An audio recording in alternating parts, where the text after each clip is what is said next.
The test is in 4 parts, Part 1, Part 2, Part 3, and Part 4. Now look at Part 1. Part 1. You'll hear a mother, Shirley, talking to Kate, an admissions officer at a school. First, you'll have some time to look at questions 1 to 3.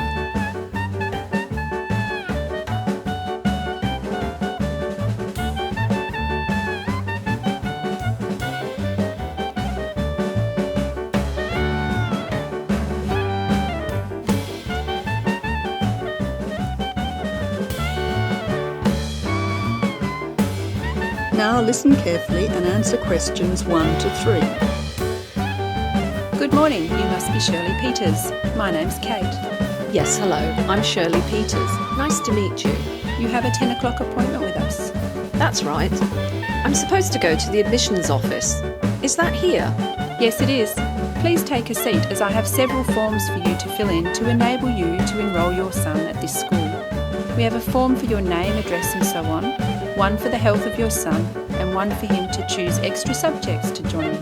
Thank you. Now, firstly, this form is just so we have a record of your son's personal details. Can you fill it in for me? Yes, I'll do that now. Can I just check the details with you? Your son's first name is John.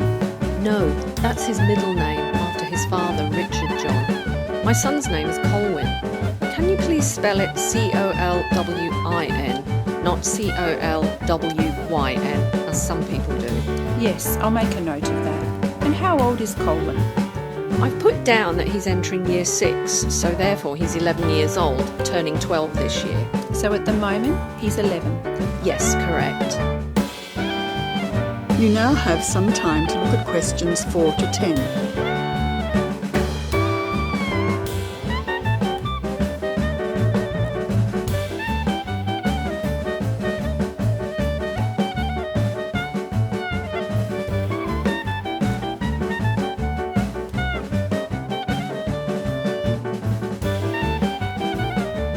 Now answer questions 4 to 10.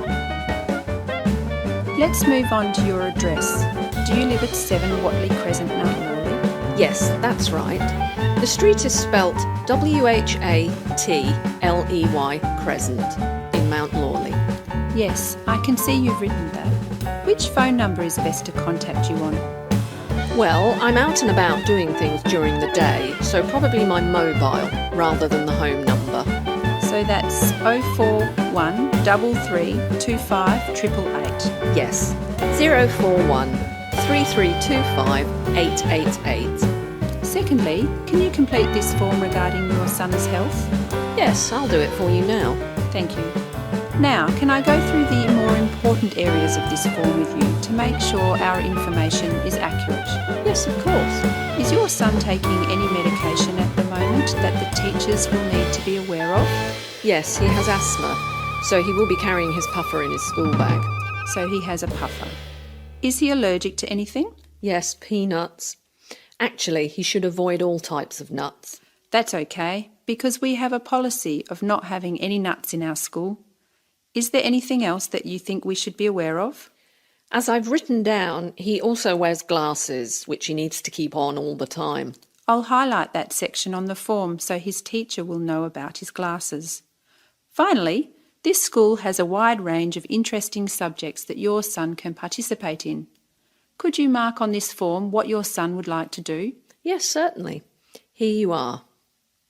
Firstly, it seems your son is particularly interested in football, so I'll make a note of that. Secondly, with regard to music, would you like him to start learning the piano in music class? Yes, that would be fantastic. Now, turning to art. I'll let his art teacher know that he likes drawing cartoons. Wonderful. Finally, let's look at languages now. Did you know that Mandarin was actually only started at the school this year? Really? Well, I think Chinese would be the most useful, even though my son's friends have already been learning Indonesian and Italian. Well, now we have all the information we require about your son. We hope he enjoys himself at our school. I'm sure he will. That is the end of part 1. You now have half a minute to check your answers.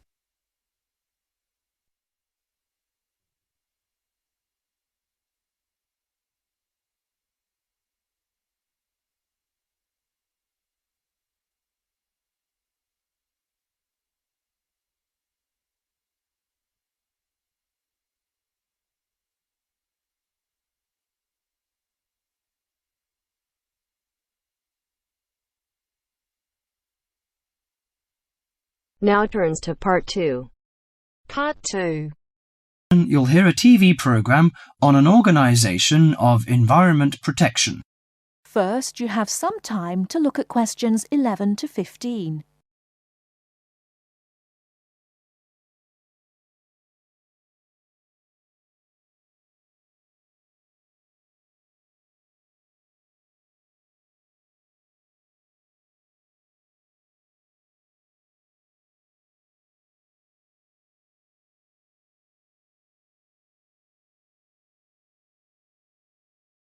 Now, listen carefully and answer questions 11 to 15. Today in our studio is Sue Gent, a staff member of Clean Up Australia. Thank you, Tony. As we know, the mission of Clean Up Australia is to inspire and work with communities to clean up, fix up and conserve our environment. Now, we are launching Say No to Plastic Bags campaign. The focus is to enable shoppers and retailers to reduce the number of plastic bags handed out at checkouts. How much do you know about plastic bags? Plastic is a recyclable resource. They are manufactured from non-renewable resources like oil and gas. The embodied petroleum energy contained in 8.7 checkout bags is enough to drive a car 1 kilometre. If plastic is not recycled, this embodied energy is lost from the resource chain. An estimated 36,700 tonnes of plastic bags are disposed of in landfill sites throughout Australia each year. Australians dump 4,000 recyclable plastic bags into landfills every minute. How does plastic litter harm the environment? Many thousands of seabirds and marine mammals die every year around the world as a result of plastic litter. When the animal dies and decays, the plastic is free again to repeat the deadly cycle. There are 2 reasons that plastic bags are particularly problematic in the litter stream. Firstly, they last from 20 to 1,000 years. Secondly, they escape and float easily in air and water, travelling long distances. Now, any questions from you? Before you hear the rest of the talk, you have some time to look at questions 16 to 20.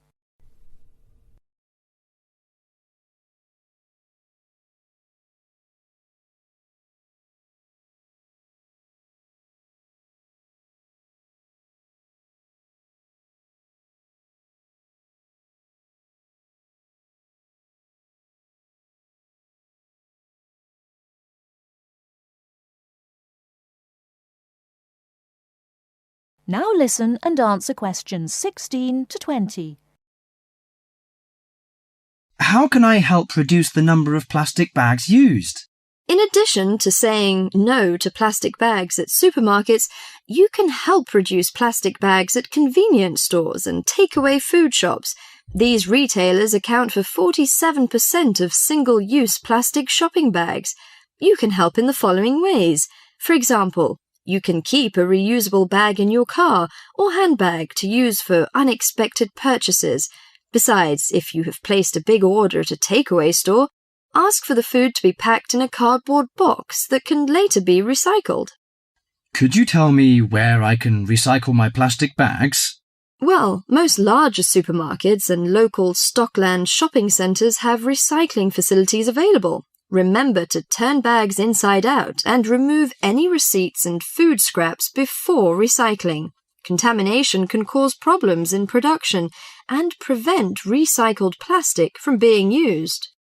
What happens to recycled plastic bags? Plastic bags are recycled to make garden furniture, garden sleepers, flower pots, and new plastic bags. Should I use biodegradable plastic bags? A biodegradable product is one that breaks down safely, by biological means, into the raw materials of nature and disappears into the environment. There is currently no Australian standard for biodegradable plastic bags. This means there is no guarantee that bags will completely break down, as claimed by their manufacturer. Until an Australian standard has been developed and these bags have been tested, Clean Up Australia cannot recommend using plastic bags that claim to be biodegradable. Overall, do our best to refuse, reduce, and reuse plastic bags whenever possible. If you throw plastic bags away, tie them in a knot. This limits the chance that they'll blow out of a bin or blow away in landfills. By following a few simple steps, we can stop plastic bags from blocking our drains and creeks, injuring our precious marine life, and harming our wildlife. That is the end of part 2. You now have half a minute to check your answers.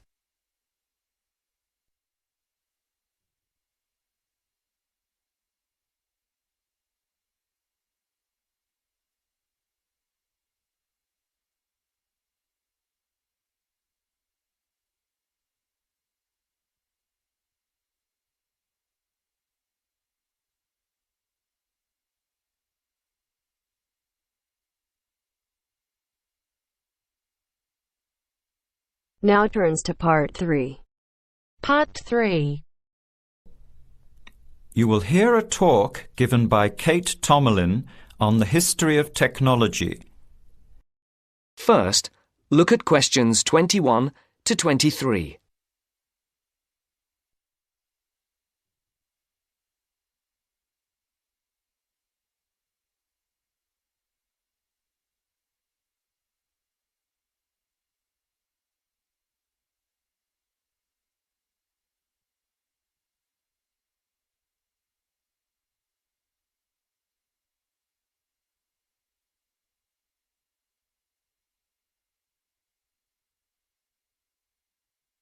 As you listen, answer the questions.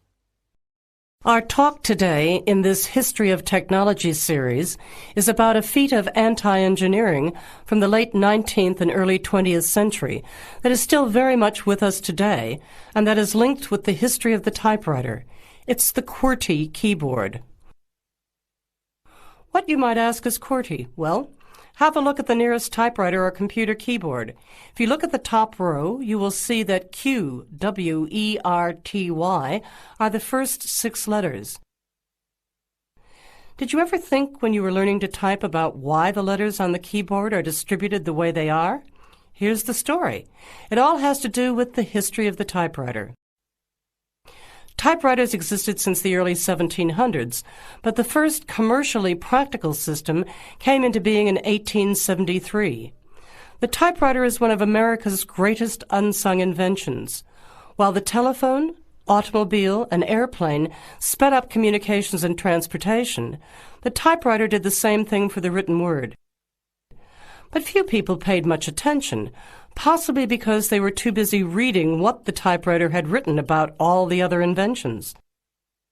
The first typewriters had the keys laid out in alphabetical order, but this system had problems. Some keys that tended to be typed together were physically close. This made the type bars hit each other and get stuck. Typewriters in 1873 jammed or got stuck if the keys next to each other were hit in quick succession.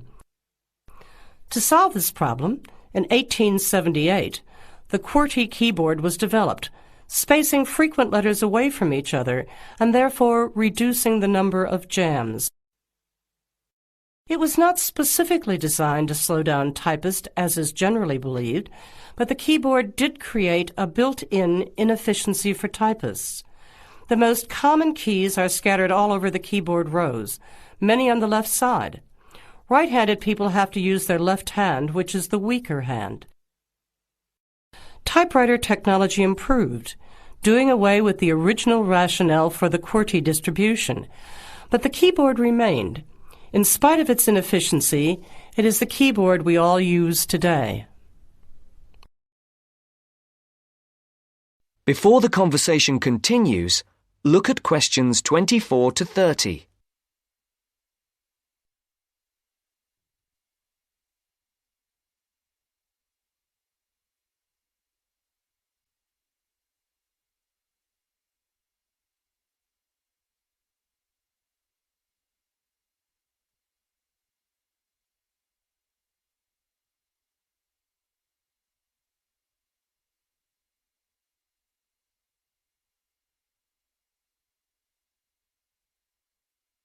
Now listen to the second part of the discussion.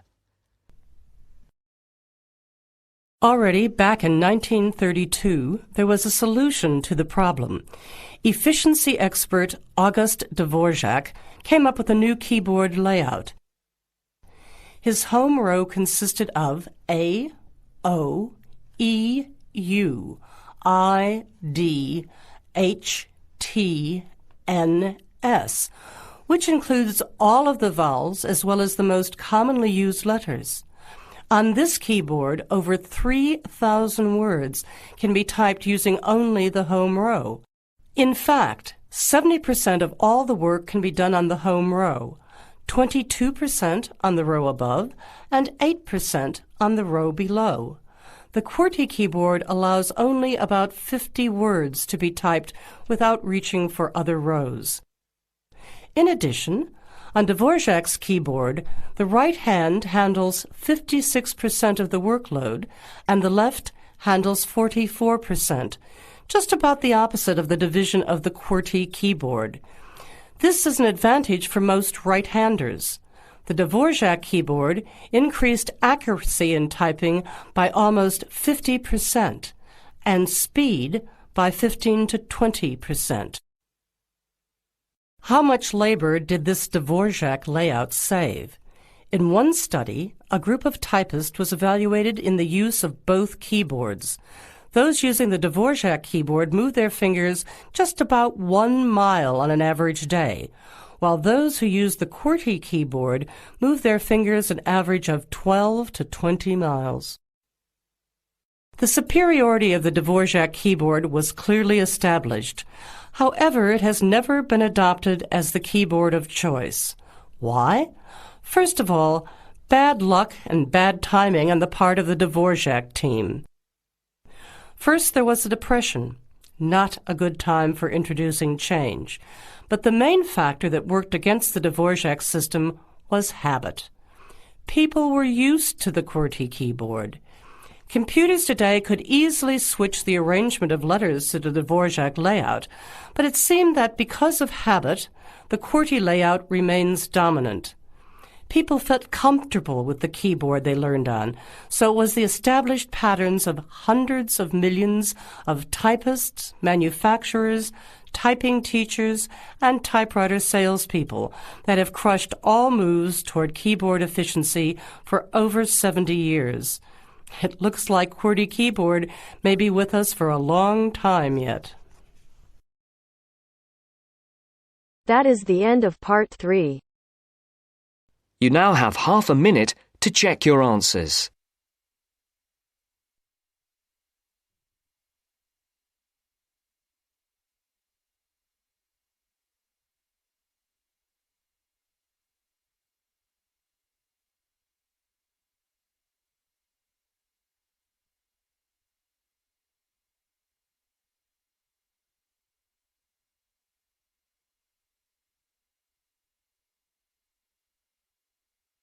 Now turns to part 4. Part 4. First, you have some time to look at questions 31 to 40.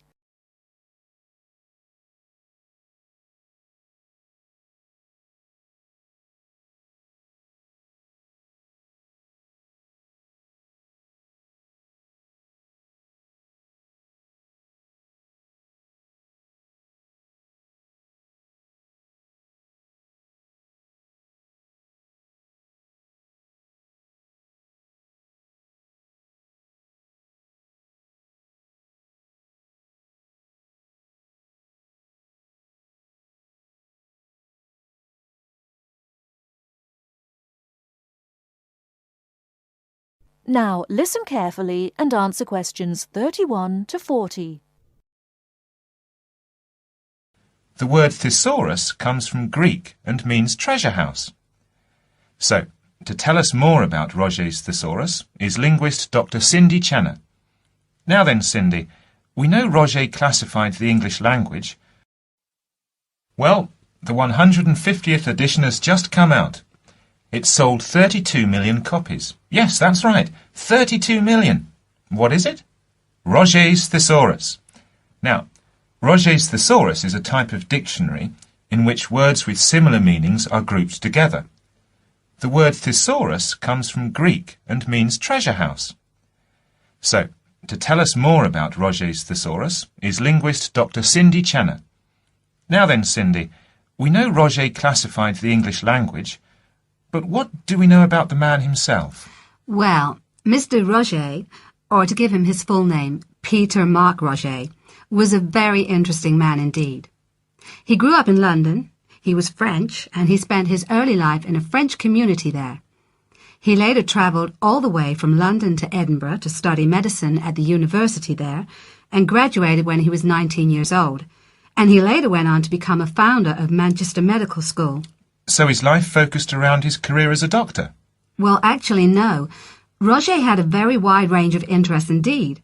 In fact, he was a writer and wrote about many topics such as bees, the kaleidoscope, and even perception and feeling in animals. And he was an inventor too. In fact, in 1814, he invented an early version of the slide rule. The slide rule? Yes, the device that can calculate numbers. Then 10 years later, he developed a prototype for the cine camera. And he also got involved in a range of different projects. For example, he became head of a commission investigating London's water supply, and he developed a method of water filtration through sand. And he was involved in the area of education. He was one of the founders of London University. And do you play chess by any chance, Mark? Yes, I do. Well, Roget invented the travelling chess set. So next time you're playing a game of chess on a train, you have Mr. Roget to thank. So, how did he actually find the time to classify the English language? Well, he only turned his full attention to the thesaurus when he retired, and that was when he was in his 70s. So what inspired him to write the thesaurus? Well, Roget believed that he should bring as much happiness and knowledge to the greatest number of people. So, during his career as a doctor, he gave free treatment to patients who couldn't afford to pay. We also know that he set up a clinic to help poor people to recover from operations and serious illnesses. Basically, he wrote the thesaurus to help people learn. He aimed to help those who needed practice in writing. He believed that writing skills would help people become more independent and lead happier lives. How popular is the thesaurus today? Well, it was first published in 1852 and it has never been out of print since.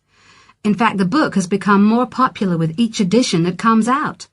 The invention of the crossword puzzle in 1913 certainly helped to increase the sales figures, though. I think the main reason why it is so popular is that it's thematic. So you can come across words that you've never even thought of when you began looking for the word in the first place. Thanks, Cindy. Now join us again after this short break, when I'll be talking to Derek Spode, chairperson of East Anglian News. That is the end of part 4. You now have half a minute to check your answers.